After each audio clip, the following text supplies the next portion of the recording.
Hi ಎಲ್ರಿಗೂ ನಮಸ್ಕಾರ. ಎಲ್ಲರೂ ಹೇಗಿದ್ದೀರಾ? Welcome back to my YouTube channel. So ಇನ್ನು ಯಾರ್ಯಾರು ನನ್ನ ಚಾನಲ್ ಸಬ್ಸ್ಕ್ರೈಬ್ ಆಗಿಲ್ಲ ಪ್ಲೀಸ್ ಸಬ್ಸ್ಕ್ರೈಬ್ ಆಗಿ. ಸೊ ಆ್ಯಸ್ ಯೂಶ್ವಲ್ ನಾನು 90 ಡೇಸ್ ಚಾನಲ್ ಶುರು ಮಾಡಿದ್ದೀನಿ. ಯಾಕೆಂತಂದರೆ ಈ ಟೈಮು ನನಗೋಸ್ಕರ ರಿಸಲ್ಟ್ ಬೇಕೇ ಬೇಕು. ಹಾಗಾಗಿ ಇವನ್ ಜಿಮ್ ಹೋಗ್ತಾ ಇದ್ದೀನಿ. ಸೊ ಎಲ್ಲ ಕಡೆಯಿಂದನೂ ಟ್ರೈ ಮಾಡೋಣ 90 ಡೇಸಲ್ಲಿ ಎಷ್ಟು ಸಾಧ್ಯ ಅಷ್ಟು ವೆಯ್ಟ್ ಲಾಸ್ ಆಗೋಣ ಅಂತ ಶುರು ಮಾಡಿದ್ದೀನಿ. ಸೊ ಬಿಸಿನೀರು ಕುಡ್ದಾಯಿತು. ನಂತರ ಬ್ರೇಕ್ಫಾಸ್ಟಿಗೆ ಎಗ್ ಬಾಯ್ಲ್ಡ್ ಇಟ್ಟಿದ್ದೀನಿ, ಜೊತೆಗೆ ಚಪಾತಿ, ಹಾಗೆ ರಾತ್ರಿದು ಕರಿ ಇತ್ತು, ಅದನ್ನೇ ತೊಗೊಳ್ತಾ ಇದ್ದೀನಿ. ತುಂಬ ಜನ ಡಯಟ್ ಅಂತಂದರೆ ಬೇರೆ ಫುಡ್ ತೊಗೊಬೇಕು, ಮನೆ ಊಟ ಅಲ್ಲ ನಾವೇ ಸಪ್ರೇಟಾಗಿ ಮಾಡ್ಕೊಬೇಕು ಅಂತೆಲ್ಲ ಯೋಚನೆ ಮಾಡಿ ಡಯಟ್ ಅನ್ನೋ ಕಾನ್ಸೆಪ್ಟ್ನೇ ತಪ್ಪಾಗಿ ಅರ್ಥ ಮಾಡ್ಕೊಬಿಟ್ಟಿರ್ತಾರೆ. ಬಟ್ ಏನು ಗೊತ್ತಾ, ಕಂಪ್ಲೀಟಾಗಿ ಮನೆ ಊಟ, ಮನೇಲಿ ಏನೇ ಅಡುಗೆ ತಿಂಡಿ ಮಾಡ್ತಾರೆ ಅದರಲ್ಲೇ ಬ್ಯಾಲೆನ್ಸ್ಡ್ ಮಾಡಿಕೊಂಡು ಖಂಡಿತ ವೆಯ್ಟ್ ಲಾಸು ಆಗ್ಬೋದು, ವೆಯ್ಟ್ ಗೇನೂ ಆಗ್ಬೋದು. ಇವಾಗ ನೋಡಿ ನೀವು ಚಪಾತಿ ತಿಂತೀರ, ನಾನು ಚಪಾತಿ ತಿಂತೀನಿ, ಎಗ್ ತಿಂತೀರ, ನಾನು ತಿಂತೀನಿ. ಬಟ್ ನಾವು ಬ್ಯಾಲೆನ್ಸ್ ಹೇಗೆ ಮಾಡ್ತೀವಿ ಅದ್ರ ಮೇಲೆ ಡಿಪೆಂಡ್ ಆಗಿರುತ್ತೆ. ಆ್ಯಂಡ್ ತುಂಬ ಬೇರೆಯವ್ರು ಹೇಳ್ತಾರೆ, ನೀವು ಏನು ಫುಡ್ ತೊಗೊಳ್ತೀರೋ ನಾವು ಅಷ್ಟೇ ತೊಗೊಳ್ತೀವಿ, ಆದರೂ ನಮಗೆ ವೆಯ್ಟ್ ಲಾಸ್ ಆಗೋಲ್ಲ ಅಂತ. ಅಂಥವ್ರಿಗೆ ಹೇಳೋದಿಷ್ಟೇ, ಬೇರೆಯವ್ರು ಏನು ಫುಡ್ ಇರುತ್ತೆ ಅವರ ದೇಹಕ್ಕೆ ಅನುಗುಣವಾಗಿ ತೊಗೊಳ್ತಾರೆ. ನೀವು ಅಷ್ಟೇ ನಿಮ್ಮ ದೇಹಕ್ಕೆ ಅನುಗುಣವಾಗಿ ಏನು ಮೆಡಿಕಲ್ ಕಂಡೀಷನ್ಸ್ ಇದೆ ಅದ್ರ ಮೇಲೆ ತೊಗೊಬೇಕಾಗುತ್ತೆ. ಏನು ಕಂದ ಚೆನ್ನಾಗಿದೆಯಾ ಸೌತೆಕಾಯಿ? ಹಾಂ, ನಿಂಗೆ ಮೊಟ್ಟೆ ಬೇಕಾ? ಮೊಟ್ಟೆ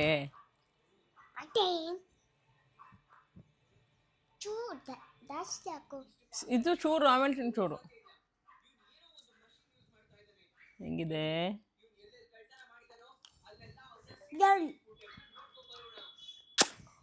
I love you. Love you lot. Madam ಅವರು ನೋಡಿ, ಡೋರ್ ಹಾಕಿರೋರು ಮನೆಗೆ ಹೋಗಿ ಆಂಟಿ ಆಂಟಿ ಆಂಟಿ ಅಂತ ಇದ್ದಾಳೆ. ಆಂಟಿ ಡ್ಯೂಟಿಗೆ ಹೋಗಿಲ್ವಾ? ಹಾಂ, ಡ್ಯೂಟಿಗೆ ಹೋಗಿದ್ದಾರೆ. ಬಾ ಬಾ ಹೊರಗಡೆ ಹೋಗಿ ಬರೋಣ. ಬಾ, ಲೆವಿ ಇಲ್ಲೇ ಇದ್ದಾನೆ. ಲೆವಿ ಎಲ್ಲಿಗೆ ಹೋಗೋಕ್ಕೆ? ಟ್ರಿಪ್ಪಲ್ಲಿ ಹಾಕೊಂಬಂದಿಲ್ವಾ? ಬ್ಯಾಡ್ ಗಲಲ್ಲಿ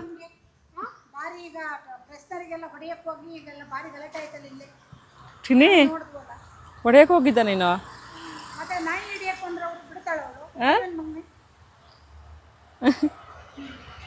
ಯಾರು ಮಮ್ಮ?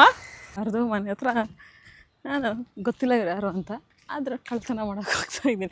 ದೊಡ್ಡ ಪಾತ್ರೆ ತುಂಬ ಇದೆ. ಎಷ್ಟು ಚೆನ್ನಾಗಿ ಹಾಕ್ಕೊಂಡಿದ್ದಾರಲ್ಲ. ಇಲ್ಲ ನೋಡಿ ಎಷ್ಟು ಚೆಂದ ಇದೆ ದೊಡ್ಡ ಪಾತ್ರೆ. ನಾನು ಕಿತ್ಕೊಂಡು ಹೋಗಿ ಹಾಕೋಣ. ನಮ್ಮಮ್ಮ ತಂದು ಹಾಕ್ತು, ಅದು ಹೋಯ್ತು. ಈಗ ನನ್ನ ಮಗಳಿಗೋಸ್ಕರ ನಾನು ತೊಗೊಂಡೋಗಿ ಹಾಕಬೇಕು. ಐ ಥಿಂಕ್ ಇದು ಬರಲ್ಲ. ಇದು ಬಲ್ತಿರೋ ಅಂಥ ಗಿಡ ಕಿತ್ಕೊಂಡು ಹೋಗೋಣ. ಫೈನಲಿ ಕಿತ್ಕೊಂಡೆ ದೊಡ್ಡ ಪಾತ್ರೆ. ಹಾಕಬೇಕು ಪಾಟಿಗೆ. ಅವಳಿಗೆ ಕೆಮ್ಮಾದಾಗ ತಿನ್ಸೋಕ್ಕೆ. ಹಾಗಾಗಿ ಹೋಗಿ ಗೊತ್ತಿಲ್ಲ ಯಾರು ಅವ್ರ ಮೇಲೆ ಕಿತ್ಕೊಬಂದೆ. ಈಗ 11ಗೆ ಕ್ಲಾಸ್ ತೊಗೊಬೇಕು, ವರ್ಕೌಟ್ ಕ್ಲಾಸು. ಅದರೊಳಗಡೆ ಹೋಗಿ ನೆಟ್ಟಿ ಬರಬೇಕೀಗ. ಆಟ ಆಡ್ತಾ ಇದ್ದಾರೆ ಮೇಡಮ್ ಅವರಂತೂ. ಸೈಕಲ್ನ ಬಿಟ್ಟೇ ಕೊಡಲ್ಲ ಅಂತಾರೆ. ಟಿ ವಿ ನೋಡಬೇಕಾದ್ರೂ ಸೈಕಲ್ ಬೇಕು, ತಿನ್ನಬೇಕಾದ್ರೂ ಸೈಕಲ್ ಬೇಕು. ನನಗಂತೂ ಸಾಕಾಗೋಗಿದೆ. ಸೊ ಬಟ್ಟೆ ವಾಶ್ ಆಗಿತ್ತು, ಬಟ್ಟೆ ಎಲ್ಲ ನೀಟಾಗಿ ಒಣಗಾಕಿ ಮಧ್ಯಾಹ್ನಕ್ಕೆ ಬೆಂಡೆಕಾಯಿ ಪಲ್ಯ ಮಾಡ್ಕೋಬೇಕು ಅಂದ್ಕೊಂಡೆ. ನನಗೆ ಆ ಲೋಳೆ ಬರಬಾರ್ದು ಅಂದರೆ ಈ ಥರ ಸಣ್ಣ ಕಟ್ ಮಾಡಿ ಒಂದು ಕಾಟನ್ ಬಟ್ಟೆಗೆ ಹಾಕಿ ಬಿಸಿಲಿಗೆ ಇಟ್ಟಿರ್ತೀನಿ. ತಕ್ಷಣಕ್ಕೆ ಮಾಡಬೇಕು ಅಂತಂದರೆ, ಇಲ್ಲ ಅಂತಂದರೆ ಬೆಳಗ್ಗೆ ಬ್ರೇಕ್ಫಾಸ್ಟಿಗೆ ಮಾಡ್ಕೊಳ್ಳೋದು ಅಂತಂದರೆ ನೈಟೇ ಕಟ್ ಮಾಡಿ ಒಂದು ನೀಟಾಗಿ ಬಟ್ಟೆ ಮೇಲೆ, ಕಾಟನ್ ಬಟ್ಟೆ ಮೇಲೆ ಹಾಕಿದ್ರೆ ಲೋಳೆ ಥರದ್ದು ಬರಲ್ಲ. ಈವನ್ ಆಯಿಲ್ ಹಾಕಿ ಫ್ರೈ ಮಾಡಿದ್ರು ಕೂಡ ಬರಲ್ಲ. ಸೊ ನಾನು ತಂದಿರೋ ಬೆಂಡೆಕಾಯಿ ಹುರ್ಕೊತಾ ಇದ್ದೀನಿ. ಜೊತೆಗೆ ಸೊಪ್ಪಿನ ಸಾಂಬಾರು ಕೂಡ ರೆಡಿ ಆಗಿದೆ. ಹಾಗೆ ಪ್ರೋಟೀನಿಗೆ ನಾನು ಸೋಯಾ ಚಂಕ್ಸ್ನ ರೆಡಿ ಮಾಡಿ ಇಟ್ಕೊಂಡಿದ್ದೀನಿ. ಮತ್ತು ರಾಗಿನೂ ಸೋಯಾ ಚಂಕ್ಸ್ನೂ ಮಿಕ್ಸ್ ಮಾಡಿ ರೊಟ್ಟಿ ಮಾಡ್ಕೊಂಡಿದ್ದೀನಿ. ಇದು ನನಗೆ ಸಮ್ಟೈಮ್ಸ್ ಈಸಿ ರೆಸಿಪಿ ಆಗುತ್ತೆ. ಯಾಕೆ ಅಂತಂದರೆ ಮತ್ತು ಒಗ್ಗರಣೆ ಎಲ್ಲ ಯಾರು ಮಾಡ್ಕೊಳ್ತಾರೆ, ಅದ್ರ ಬದಲು ರೊಟ್ಟಿ ಮಾಡ್ಕೊಬೋದು ಅಂತ ರೊಟ್ಟಿ ಮಾಡ್ಕೊಳ್ತಾ ಇದ್ದೀನಿ. ಇವನ್ ಅನ್ನನೂ ತೊಗೊಬೋದು. ನಾನು ಪ್ರೋಟೀನಿಗೆ ಮತ್ತು ಸೋಯಾ ಚಂಕ್ಸಿಗೆ ಯಾರು ಒಗ್ಗರಣೆ ಹಾಕ್ತಾರೆ ಅಂತ ಈ ಥರ ಟ್ರಿಕ್ ಯೂಸ್ ಮಾಡಿಕೊಂಡು ರೊಟ್ಟಿನೇ ಮಾಡ್ಕೊಳ್ತಾ ಇದ್ದೀನಿ. ನನಗೇನಂತಂದರೆ ಊಟ ತಿಂಡಿಯಲ್ಲಿ ನನಗೆ ಹೆಚ್ಚು ಮಸಾಲ ಇಷ್ಟ ಆಗೋಲ್ಲ. ಹಾಗೆ ತುಂಬ ಒಗ್ಗರಣೆ, ಡ್ರೆಸ್ಸಿಂಗ್ ಎಲ್ಲ ಇಷ್ಟನೇ ಆಗೋಲ್ಲ. ನೀಟಾಗಿ ರಸಮಲ್ಲೂ ಕೂಡ ರೊಟ್ಟಿ ತಿಂತೀನಿ ಅಂಥವಳು ನಾನು. ಹಾಗಾಗಿ ನೀಟಾಗಿ ರೊಟ್ಟಿ ಮಾಡ್ಕೊಂಡಿದ್ದೀನಿ. ನಾನು ರೊಟ್ಟಿ ತಿಂತಾಯಿದ್ರೆ ನಮ್ಮ ಮೇಡಮ್ ಅವರು ಒದ್ದಾಡ್ಕೊಂಡು ಊಟ ಮಾಡ್ತಾಯಿದ್ದಾಳೆ. ಕೊನೆಗೂ ಊಟ ಮಾಡಿ ಮುಗಿಸಿದ್ಲು. ಅದೇ ದೊಡ್ಡ ಟಾಸ್ಕು. ಮೊಟ್ಟು ಪತ್ಲು ನೋಡು, ಊಟ ತಿಂಡಿ ಮಾಡು, ಇದೇ ಆಗಿದೆ ನನ್ನ ಮಗಳದು. ಹಾಂ ನಿನ್ನ ಪ್ಲೇಟ್ನ ಎಲಿಫೆಂಟ್ ತಟ್ಟೆನ ಪೇಸ್ಟ್ ಹಾಕ್ಬಿಟ್ಟು ವಾಶ್ ಮಾಡಿದ್ದೀಯಾ ಊಟ ಆದಮೇಲೆ? ನೀನು ಗುಡ್ಗಲ್ಲ ಬ್ಯಾಡ್ಗಲ್ಲ ದಡ್ಡಿನ ಬುದ್ಧಿವಂತೇನ ನೀನು? ನಾನು ಹೇಳ ನೀನು ಬ್ಯಾಡ್ ಗರ್ಲ್, ನೀನು ದಡ್ಡಿ. ಪೇಸ್ಟು ಹಲ್ಲು ಬ್ರಷ್ ಮಾಡೋಕ್ಕಿರೋದು, ಹಲ್ಲು ತೊಳಿಯೋಕ್ಕೆ ಮಾತ್ರ, ಹಲ್ಲುಜ್ಜಕ್ಕೆ. ನಿಜ. ನನ್ನ ಮಗಳು ಹಿಂಗೆ ಊಟ ಆದಮೇಲೆ ತಗೊಂಡೋಗಿ ಸಿಂಕಲ್ಲಿ ಇಟ್ಬಾರ್ದೆ, ಯುಟಿಲಿಟಿಗೆ ಹೋಗಿ ತಟ್ಟೆ ತೊಗೊಂಡು ಅವಳು ಪೇಸ್ಟ್ ತೊಗೊಂಡು ತಟ್ಟೆ ವಾಶ್ ಮಾಡಿ ತಂದಿಟ್ಟಿದ್ದಾಳೆ. ಅಮ್ಮ ವಾಶ್ ಮಾಡಾಯಿತು ಅಂತ. ಏನೋ ಹ್ಞೂ ಹ್ಞೂ ಬೇಕಾ? ರೊಟ್ಟಿ ತಿಂತೀಯಾ? ಹೆಂಗಿತ್ತು ಅನ್ನ ಸಾರು? ಅಮ್ಮ ಹೆಂಗೆ ಮಾಡಿತ್ತು ಅನ್ನ ಸಾರು? ಚೆನ್ನಾಗಿ ಮಾಡಿಲ್ವಾ? ಹಾಂ ಚೆನ್ನಾಗಿ ಮಾಡಿದ್ದೀನ? Thank you darling.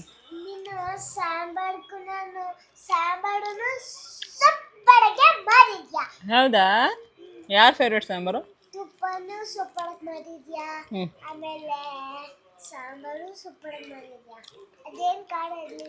ನಾನು ಖಾರ ಜಾಸ್ತಿ ಹಾಕ್ಲಿಲ್ಲ. ಓಕೆನಾ? ಓಕೆ ಅಪ್ಪ. ಹೌದಾ?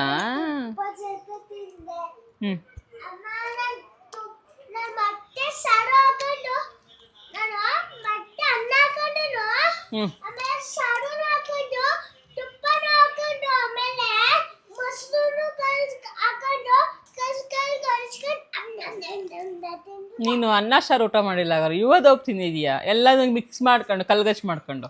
ಚೀಚಿ ಚೀಚಿ ಚೀಚಿ. ಊಟ ಆಗಿ ಸ್ವಲ್ಪ ಹೊತ್ತಾದಮೇಲೆ ನಾನು ಮಧ್ಯಾಹ್ನ ಏನು ತೊಗೋಬೇಕು ಅಂದ್ಕೊಂಡಿದ್ದೆ, ಆನ್ಲೈನ್ ಕ್ಲಾಸ್ ತೊಗೊಳಕ್ಕಾಗಲಿಲ್ಲ, ಹಾಗಾಗಿ ಸಂಜೆ ತೊಗೊಳ್ತಾ ಇದ್ದೀನಿ. ಡ್ಯೂ ಟು ಮೆಂಬರ್ಸ್ ಅಷ್ಟಾಗಿ ಜಾಯ್ನ್ ಆಗಲಿಲ್ಲ, ಹಾಗಾಗಿ ಸಂಜೆ ತೊಗೊಂಡೆ. ಆನ್ಲೈನ್ ಕ್ಲಾಸ್ ಶುರು ಮಾಡಿದ್ದೀನಿ ಕ್ಲೈಂಟ್ಸಿಗೆ. ಫೈನಲಿ ಅವರಿಗೂ ಒಂದು ಮೋಟಿವೇಶನ್ ಸಿಗುತ್ತೆ, ನನಗೂ ಕೂಡ ಒಂದು ಮೋಟಿವೇಶನ್ ಸಿಗುತ್ತೆ. ಹಾಗಾಗಿ ಯಾವ ಟೈಮ್ ಸೆಟ್ ಆಗುತ್ತೆ ಆ ಟೈಮಲ್ಲಿ ವರ್ಕೌಟ್ ಕ್ಲಾಸ್ ತೊಗೊಳ್ಳೋಣ, ನಾನು ಹೆಂಗೂ ಫ್ರೀಯಾಗಿರ್ತೀನಿ ಅಲ್ಲ ಅಂತ ಶುರು ಮಾಡಿದ್ದೀನಿ. ಅವರಿಗೆ ಆನ್ಲೈನಲ್ಲಿ ವರ್ಕೌಟ್ ಕ್ಲಾಸ್ ಹೇಳ್ಕೊಟ್ಟು ಇವತ್ತು ನನಗೆ ಹೆಂಗೆ ಅನ್ನಿಸ್ತು ಅಂತಂದರೆ, ಲಿಟ್ರಲಿ ಇಷ್ಟು ದಿನ ಆನ್ಲೈನ್ ಕೋಚಿಂಗ್ ಮಾಡ್ತಾಯಿದ್ದೆ, ಕ್ಲಾಸ್ ತೊಗೊಳ್ತಾ ಇರಲಿಲ್ಲ. ಇವತ್ತು ತೊಗೊಬಿಟ್ಟಿದ್ದೀನಿ. ವಾವ್, ನನಗೆ ನನ್ನ ಮೇಲೆ ನಂಬಿಕೆ, ಇನ್ನು ಹೋಪ್ ಜಾಸ್ತಿ ಬರ್ತಾ ಇದೆ. ಇನ್ನು ತುಂಬ ಮುಂದೆ ಕ್ಲಾಸಸ್ ತೊಗೊಬೋದು, ಇವನ್ ಬೇರೆಯವ್ರಿಗೆ ಹೆಲ್ಪ್ ಆಗುತ್ತೆ ಅನ್ನೋದೊಂದು ಹೋಪ್ ತುಂಬ ಬಂದಿದೆ. ಸೊ ವರ್ಕೌಟ್ ಕ್ಲಾಸ್ ಮುಗೀತು. ವರ್ಕೌಟ್ ಕ್ಲಾಸ್ ಮುಗಿಸ್ಕೊಂಡು ಇವಾಗ ಟೀ ಮಾಡ್ತಾ ಇದ್ದೀನಿ. ಟೀ ಜೊತೆಗೆ ಕಡಲೆಕಾಯಿ ಕೂಡ.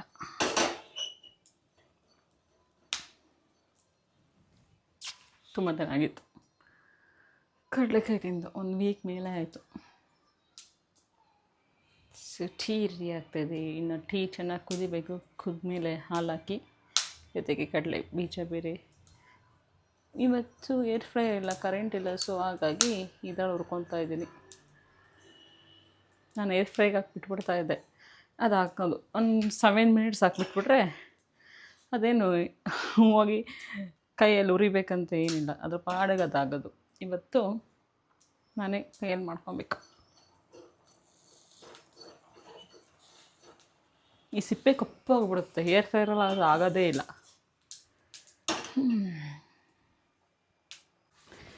ಕೊನೆಗೂ ಕಡಲೆ ಬೀಜ ಹೊತ್ತಿಸ್ಬಿಟ್ಟೆ, ಹೊತ್ತೋಯ್ತು. ಏರ್ ಫ್ರೈ ಆಗಿದೆ, ಗೊತ್ತಿರಲಿಲ್ಲ. ಅದು ಇದಕ್ಕೆ ಹಾಲು ಹಾಕ್ತಾಯಿದ್ದೆ, ಉರಿ ಜಾಸ್ತಿ ಕೊಟ್ಟಿದ್ದೀನಿ, ಡಮ್ ಅಂತು. ಅದೇನು ಮಾಡೋಕ್ಕಾಗಲ್ಲ, ಅದನ್ನೇ ತಿನ್ನಬೇಕು, ಇಲ್ಲಾಂದರೆ ವೇಸ್ಟ್ ಆಗೋಗುತ್ತಲ್ಲ. ಸ್ವಲ್ಪ ಹೊತ್ತಿದೆ, ಜಾಸ್ತಿ ಹೊತ್ತಿದ್ರೆ ಬಿಸಾಕ್ಬಿಡ್ತಾಯಿದ್ದೆ. ಟೀ ಇನ್ನೂ ಕುದಿಯೋ ತನಕ ವೆಯ್ಟ್ ಮಾಡಬೇಕಾ?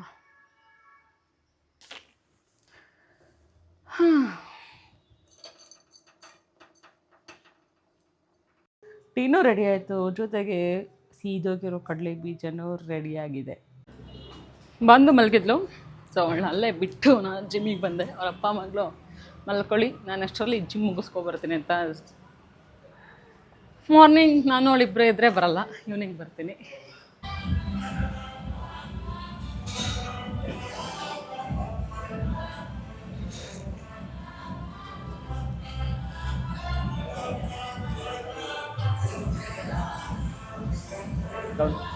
Super. 1. Come on. 2, 3, 4, 5. Forward bend actually. 6, 7, 8, 9. 6, 7, 8, 9, 10, 11, 12. Come on, 3 more. 3, 2, 1. 10. Come on, 1, 2, 3, 4, 5, 6, 7, 8, 9, 10. 5 more. 5, 4. Come on, 3 more. 3. Last 2. Last 1. Third leg. 15 minutes ಹೆಚ್ಚಾಗಬೇಕು. ಹಾಂ ಹೆಚ್ಚಾಗಬೇಕು. ನಾನು ಸತ್ತೆ. ಈಸಿ ಆಗುತ್ತೆ. ನಿಧಾನಕ್ಕೆ ಮಾಡ್ತೀನಿ. 1, 2, 3, 4, 5, 6, 7, 8, 9, 10, 11. Come on, 11. ಒಂದು ನಿಮಿಷ. 11, 12, 13, 14, 15, 16. 15 ಅಷ್ಟೇ. ಅಪ್ಪ ವರ್ಕೌಟ್ ಮುಗೀತು. ಟೈಮ್ ಆಲ್ರೆಡಿ 7:10 ಆಗಿದೆ. ಇವಾಗ ಹೋಗಿ ಸ್ನಾನ ಮಾಡಿ ಅಡುಗೆ ಮಾಡ್ಕೊಂಡು ತಿನ್ನೋದ್ರಲ್ಲಿ ನನ್ನ ಕತೆ ಮುಗೀತು. ಏನು ಗೊತ್ತಾ, ನಮ್ಮ ಹಾಸ್ಟೆಲ್ನಲ್ಲಿ ಕೂಡ ಲೈಟಿಂಗ್ಸ್ ಬಂದಿದೆ. ಎಸ್, ಯಾಕೆಂತಂದರೆ ಹಾಸನಾಂಬ ಜಾತ್ರೆ ಇನ್ನೇನು ಶುರು ಆಗುತ್ತೆ, ಹಾಗಾಗಿ ಇದು ಸಾಲಗಾಮಿ ರಸ್ತೆಯಲ್ಲಿ ಲೈಟಿಂಗ್ಸು. ಇದು Belur ring road lightings. Actually ಇದು 3 days ಆಯಿತು ಆಗಿ, ಬಿಕಾಸ್ ಈ ರೋಡಲ್ಲಿ MLA ಮನೆ ಬರುತ್ತಲ್ಲ, ಹಾಗಾಗಿ ಇಲ್ಲಿ ಲೈಟಿಂಗ್ಸ್ ಹಾಕಿದ್ದಾರೆ. ನಾನು ಇದೇ ಫಸ್ಟ್ ಟೈಮ್ ನೋಡ್ತಾ ಇರೋದು ಆ್ಯಕ್ಚುಲಿ ಈ ರೋಡಲ್ಲಿ ಲೈಟಿಂಗ್ಸ್ ಆಗಿರೋದು. ಮೇ ಬಿ ಲಾಸ್ಟ್ ಇಯರ್ ಏನೋ ಹಾಕಿದ್ರೂ, ಮೇ ಬಿ ನಾನು ಬಂದಿರಲ್ಲ. ಇವಾಗ ಮನೆ ಇಲ್ಲೇ ಮಾಡಿದ್ದೀವಲ್ಲ, ಹಾಗಾಗಿ ಲೈಟಿಂಗ್ಸ್ ನೋಡ್ತಾ ಇದ್ದೀನಿ. ಎಸ್, ಬಾಂಧ ಒಂದು ಫುಲ್ ಖುಷಿ. ನೆನೆ ಕರ್ಕೊಂಬಂದಿದೆ, ಫುಲ್ ಖುಷಿಯಾಗಿ ಹೋಗಿದ್ಲು. ಲೈಟಿಂಗ್ಸ್ ನಮ್ಮ ರೋಡಲ್ಲೂ ಹಾಕಿದ್ದಾರೆ ಅಂತ. ಮನೆಗೆ ಬಂದು ಚಪಾತಿ ಮಾಡೋದಂತ ಚಪಾತಿ ಹಿಟ್ಟು ಕಲಸಿಟ್ಟು ಜೊತೆಗೆ ಟೊಮೊಟೊ ಗೊಜ್ಜು ಮಾಡ್ತಾಯಿದ್ದೀನಿ. ನಾನಿಲ್ಲಿ ಟೊಮೊಟೊ ಗೊಜ್ಜಿಗೆ ಸಾಕ್ಷಿ ಮಸಾಲ ಅವರ ಕರಿ ಮಸಾಲ ಯೂಸ್ ಮಾಡ್ತಾಯಿದ್ದೀನಿ. ಆ್ಯಕ್ಚುಲಿ ಈ ಮಸಾಲ ಏನು ಸಕ್ಕತ್ತಾಗಿದೆ ಗೊತ್ತಾ, ಸೌದೆ ಒಲೆಯಲ್ಲಿ ಹುರಿದು ಮಾಡಿರೋ ಅಂಥದ್ದು, ಯಾವುದೇ ಥರ ಕೆಮಿಕಲ್ ಇಲ್ಲ. ಎಂತ ಅಂದರೆ ಸೂಪರಾಗಿ. ಆ್ಯಂಡ್ ಮೋರೋವರ್ ಇದು ನನ್ನ ಬೆಸ್ಟ್ ಫ್ರೆಂಡೇ ಮಾಡ್ತಾ ಇರೋದು. ಹಾಗಾಗಿ ನೀವು ಏನಾದ್ರು ತೊಗೊಬೇಕು ಅಂದರೆ ಖಂಡಿತ ನಾನು ರೆಫರ್ ಮಾಡೇ ಮಾಡ್ತೀನಿ. ಯಾಕಂತಂದರೆ ಯಾವುದೇ ಥರ ಕೆಮಿಕಲ್ ಯೂಸ್ ಮಾಡ್ತೀನಿ, ಮನೇಲೇ ಮಾಡ್ತಾಯಿದ್ದಾರೆ. ಮೇಡಮ್ ಅವರು ಚಾಕ್ಲೇಟ್ ಹಂಟ್ ಮಾಡ್ತಾಯಿದ್ದಾರೆ. ಅವರಪ್ಪ ತಗೊಂಬಂದಿದ್ದಾರೆ ಚಾಕ್ಲೇಟು, ಅದೆಲ್ಲೋ ಫ್ರಿಜ್ಜಲ್ಲಿ ಇಟ್ಟಿದ್ದಾರೆ ಅಂತ ಊಟ ಎಲ್ಲ ಬಿಟ್ಟು ಹೋಗಿ ಹುಡ್ಕೊಂಬಂದ್ಲು. ನಾನು ಸಂಜೆ ಊಟ ಆಯಿತು, ಸ್ವಲ್ಪ ಹೊತ್ತು ವಾಕ್ ಮಾಡೋಣ ಅಂತ ಹೋದರೆ ಮೇಡಮ್ ಅವ್ರನ್ನ ಕರ್ಕೊಂಡೋದೆ. ಇಲ್ಲಾಂದರೆ ಮೇಲೆತ್ಕೊಂಡು ಎಮ್ಮೆ ಎಮ್ಮೆ ಅಂತ ಕಿರ್ಚ್ತಾ ಇರ್ತಾಳೆ. ಸೊ ಫೈನಲಿ ಅವಳನ್ನ ಕರ್ಕೊಂಡೋದೆ. ಅವಳನ್ನ ಸೈಕಲ್ ಹೊಡಿ ನೀನು, ನಾನು ವಾಕ್ ಮಾಡ್ತೀನಿ ಅಂತ ಹೇಳಿ ಅವಳನ್ನ ಕರ್ಕೊಂಡೋಗಿದ್ದೀನಿ. ನೀನು ಬಾ, ನಾನು ಹೋಗ್ತೀನಿ, ವಾಕ್ ಮಾಡ್ತಾ ಇರ್ತೀನಿ. ನಾನೆಲ್ಲೂ ಹೋಗಲ್ಲ, ನಾನು ವಾಕ್ ಮಾಡ್ಬೇಕು ತಾನೆ. ನೀನು ಬರಬೇಕು ಬಾ. ಮತ್ತೆ ನೀನು ಸೈಡಿಗೆ ಬರಬೇಕು, ನಾನಲ್ಲ. ಬಾ ಬೇಗ. ಮೇಡಮ್ ಅವರು ಸೈಕಲ್ ಇಲ್ಲೇ ಬಿಟ್ಟೋಗಿದ್ದಾರೆ. ಇವಾಗ ಇದನ್ನು ತಗೊಂಡು ಮೇಲ್ಗಡೆ ಹೋಗ್ಬೇಕು ನಾವು. ಅಂತ ನನ್ನ ಮಗಳು ಗೊತ್ತಾ,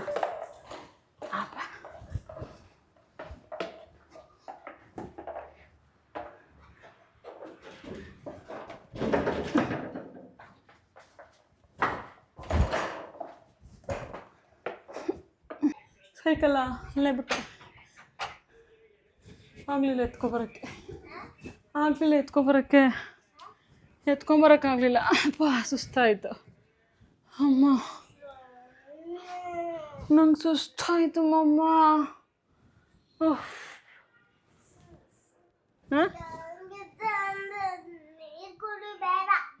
ಏಕೆ? ಹ್ಞೂ, ಹಾಂ, ಏನು ಆರ್ಡರ್ ಮಾಡ್ತಾಯಿದ್ದೀಯ ನನಗೆ? ನೀನು ಆರ್ಡ್ರ್ ಮಾಡ್ತಿದ್ದೀಯಾ? ಮತ್ತೆ ರಿಕ್ವೆಸ್ಟ್ ಮಾಡಲು ಕೇಳಬೇಕು. ರಿಕ್ವೆಸ್ಟ್ ಮಾಡು, ರಿಕ್ವೆಸ್ಟ್ ಮಾಡ್ಕೊ. ನೀನು ಆರ್ಡ್ರ್ ಮಾಡೋಕ್ಕೆ ಇಲ್ಲ, ಯಾರು ಇಲ್ಲ ಇಲ್ಲಿ ತಂದ್ಕೊಡೋಕ್ಕೆ. ರಿಕ್ವೆಸ್ಟಲ್ಲಿ ಕೇಳು, ಪ್ರೀತಿಯಿಂದ ಕೇಳು. ಅದೇನು ನಾನು ತರಲ್ಲ.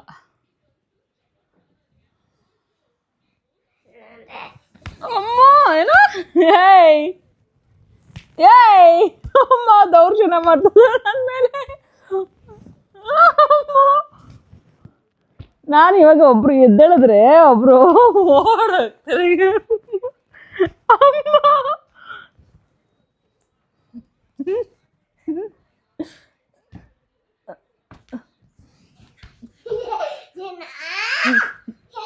ನಿನ್ ಕೈಗೆ ನೋವಲ್ಲ ಅನ್ಕೊಂಡಿದ್ಯಾ?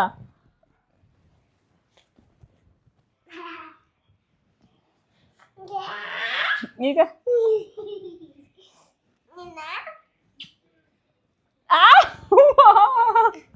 ಏ ಸುಬ್ಬಿ ತಂದು ನಿಲ್ಸಿದ್ದೀನಿ, ಹೋಗು ಹೋಗಿ ನೋಡೋಗು.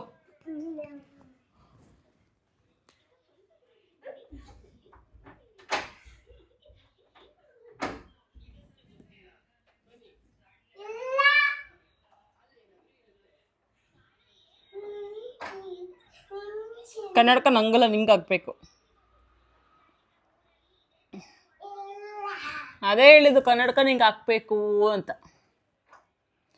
ಸರಿ ನೋಡಿದ್ಲು, ಯಪ್ಪ ದೇರೆ, ನಂಗೆ ಬಾಂಧು ಬೇಡ ಇನ್ನು ಅವಳ ಜೊತೆ ನಾನು. Day 1 completed of 90 days challenge. ಹಾಗೆ ವಿಡಿಯೋ ನೋಡಿದ್ರಲ್ಲ, ಇನ್ನು ಚಾನಲ್ ಸಬ್ಸ್ಕ್ರೈಬ್ ಆಗಿಲ್ವಾ? ಪ್ಲೀಸ್ ಸಬ್ಸ್ಕ್ರೈಬ್ ಆಗಿ ಫಾರ್ ಮೋರ್ ವಿಡಿಯೋಸ್.